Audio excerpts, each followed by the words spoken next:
नमस्कार। स्वागत है आपका न्यूज लॉन्चर पर। मैं हूं अशोक वानखड़े। लेकर आया हूं आपका अपना कार्यक्रम द डायरेक्ट हिट। बुधवार को परसों ही देर रात को प्रधानमंत्री का विमान वॉशिंगटन पोस्ट डीसी में लैंड हुआ। ट्रंप की दूसरी बार राष्ट्रपति बनने के बाद अमेरिका का भारत के प्रधानमंत्री की वो पहली मुलाकात होगी।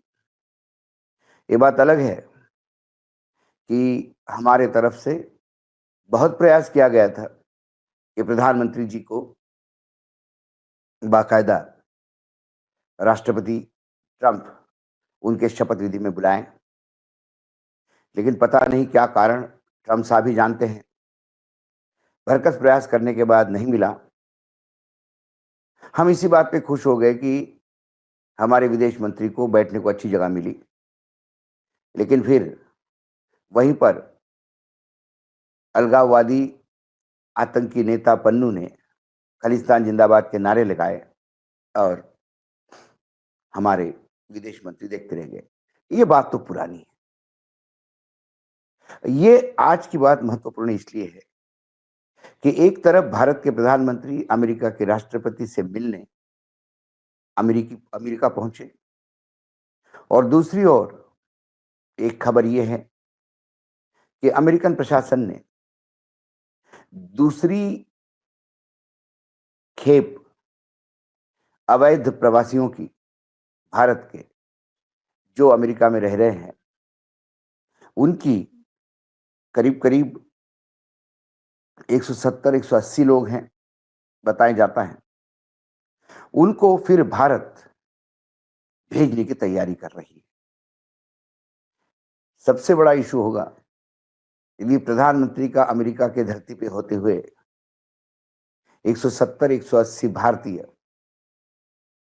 वहीं फिर अमेरिकी सैन्य विमान C-17 जो मालवाहु विमान है, उससे भेड़ बकरियों जैसे हाथ में हथकड़ी पैरों में बेड़ी लगा के लाए जाते हैं, तो क्या भारत के प्रधानमंत्री चुपचाप देखते रहेंगे या फिर इंदिरा गांधी जी से कड़े तेवर दिखा के भारत की अस्मिता की रक्षा करेंगे? क्योंकि जब पहली खेप आई, अमृतसर उतरी, और जब अमृतसर उतरी पहली खेप और उसके बाद जब लोग निकले उसमें से 104, उनमें से 30 पंजाब के थे, 33 हरियाणा के, 33 गुजरात के, 3 महाराष्ट्र के, 3 उत्तर प्रदेश के, 2 चंडीगढ़ के। ये लोग जिस हिसाब से हथकड़ियों से लाए जा रहे थे और भारत भूमि पे उतरने के बाद जो उन लोगों का क्रोध फटा, जो उनको बताया गया कि 40 घंटे कैसी अमानवीय यातनाएं उनको दी दी गई, फ्लाइट में, लंबी फ्लाइट में टॉयलेट भी जाने के लिए कैसे घसीट के लेके जाया जाता था। और ये सारी बातें जब भारत के सामने आई तो पूरे भारत में क्रोध की लहर, सवाल लोकसभा में भी उठा, लेकिन हमारे विदेश मंत्री ने दो टूक जवाब दिया कि अमेरिका ऐसा ही भेजता है, इसके पहले भी ऐसा ही भेजा जाता था। और एक आंकड़े जारी हुए कि भारत में अभी तक कितने लोग अमेरिका ने वापस किए, लेकिन हमारे विदेश मंत्री ये नहीं बता पाए कि अभी तक कितने सैन्य जहाज अमेरिकी धरती पे, भारत की धरती पे लैंड हुए और कितने लोग हथकड़ियों से लाए गए, डिपोर्ट किए गए होंगे। लेकिन इस तरह का डिपोर्टेशन, पूरे विश्व में इसके खिलाफ क्रोध है। मैक्सिको, चिली जैसे देशों ने भी कड़े तेवर अपनाए। मैक्सिको ने तो विमान वापस कर दिए थे। उन्हें कहा कि हमारे लोग हैं, हम इज्जत से ले जाएंगे, हम देखेंगे हमारे कितने हैं, आप यूं ही हमारे यहाँ सैन्य विमान भेज के। लेकिन पहला देश था पूरे पृथ्वी पर जिसने ट्रंप साहब की इस डिसीजन का स्वागत करते हुए हम अपने भारतीयों को ले लेंगे, तो फिर अपने विमान भेज के लेते, उनको बेइज्जत होकर नहीं लाने देते। दूसरा झूठ जो विदेश मंत्री ने बोला कि महिलाओं को हथकड़ी लगी नहीं थी, लेकिन बाद में मीडिया से बात करते हुए जब महिलाओं ने वाकया बताया, वो रोंगटे खड़े करने वाला था। फिर पहली बार मेरे कम से कम पत्रकारिता के जीवन काल में मैंने विदेश मंत्रालय के प्रवक्ता को इतना घूम-घूम के बातें करते हुए देखा गया। तत प प प प प प बात कर रहे थे। जनरली विदेश मंत्रालय का प्रवक्ता इतनी नपी-तुली और स्ट्रेट बात करता है, क्योंकि उसके बातचीत से बहुत सारे अंतर्राष्ट्रीय इम्पैक्ट हो सकते हैं। इसलिए नपा-तुला वक्तव्य हमेशा वहाँ से आता है। एक राजनीतिक दल के प्रवक्ता जैसा घुमा-घुमा के इधर-उधर की बात करते हुए मैंने विदेश मंत्रालय के प्रवक्ता को देखा, जब सवाल उठा कि हथकड़ी लगा के फिर से लोग आएँगे क्या? इतना ज़रूर कहा गया कि हम अमेरिकन प्रशासन से बातचीत करने का प्रयास कर रहे हैं कि ऐसे अमानवीय तरीके से वो हमारे लोगों को ना भेजें। अब प्रधानमंत्री स्वयं वहाँ पे हैं। कई बड़े-बड़े एजेंडे हैं। टैरिफ एक एजेंडा है। लोहा, एल्यूमीनियम पे जो अमेरिका ने इम्पोर्ट टैरिफ लगाया है, उसमें भारत भी तकलीफ में आएगा। ट्रंप की टैरिफ की नई नीति ने शेयर मार्केट को औंधा कर दिया है भारत में। क्या ईरान के पोर्ट को लेके भी बातचीत होगी, जो भारत का गेटवे ऑफ यूरोप है, जहाँ भारत का पैसा लगा हुआ है। कई चीज़ें ऐसी है, डॉलर को लेके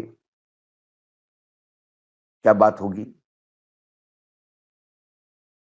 क्या कोई अलग समूह, कोई अलग अपनी करेंसी लॉन्च कर सकता है, जैसा भारत ने कहा? ये बात अलग है कि अपने ही प्रधानमंत्री को अपने विदेश मंत्री ने सदन के अंदर झुठलाया। कई एजेंडे लेके मोदी जी पहुँचे हैं।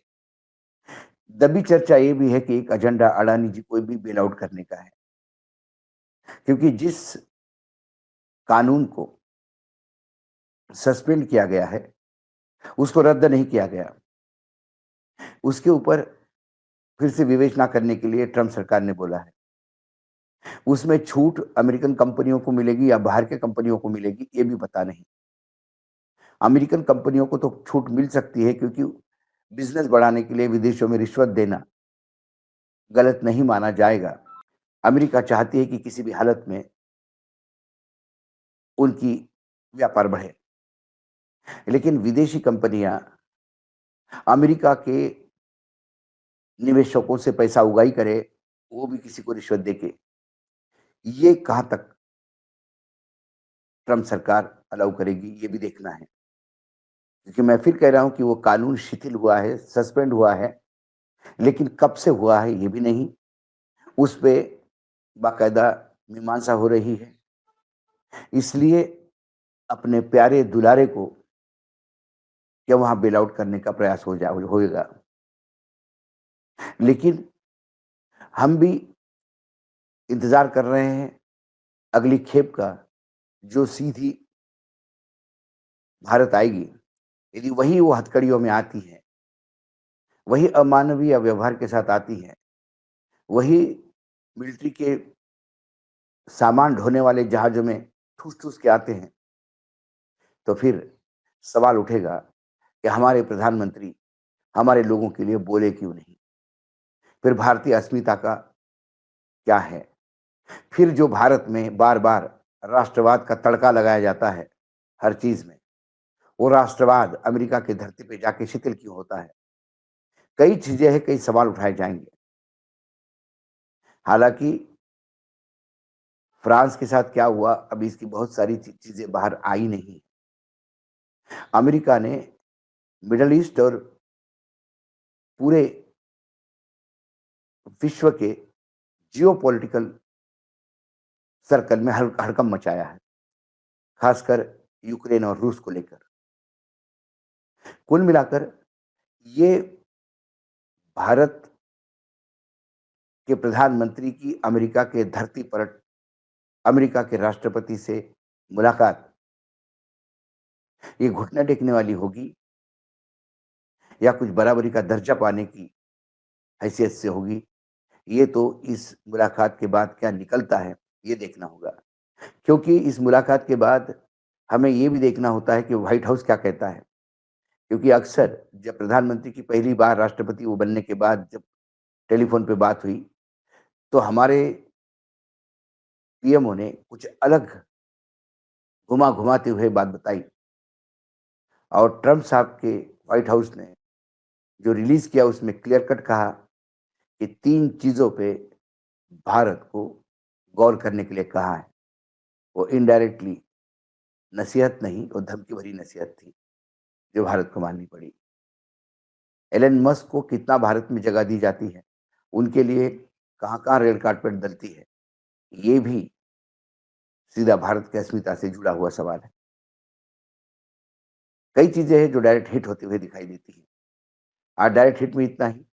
कल फिर आता हूँ किसी विषय के साथ। तब तक के लिए नमस्कार, देखते रहिएगा न्यूज़ लॉन्चर।